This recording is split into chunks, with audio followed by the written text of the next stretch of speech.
طبعا هەژماری من لە حکوومەتی عێراقی مرکزی ڕەتی کردوێتەوە بە هیچ شێوەیە کاری پێ ناکرێ لەبەرەوەی کە ئەمان مەسەڵەن دەسەڵاتی خۆیان بە زیاتر بەکاربێنن ئەم فۆرمە تەوزیعەکان کارمەندێکیان داناوە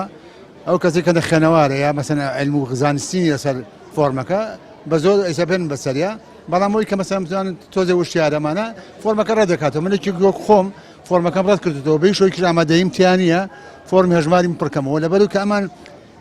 ئەوە مانگی دەیە ئەمڕۆ چواری دەیە ناتوانین موچەی مانگی هەشت دابین ئەگەر حکوومەتی مرکزی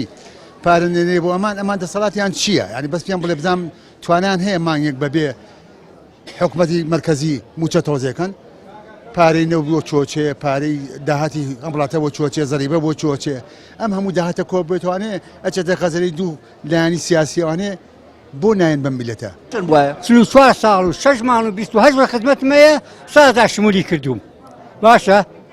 هی وایە 500 ساڵی هەیە چۆتە 700 باشە دوو جام ڕێزعەتی تەقاوتی عامیشم کردوێتەوە لێرانە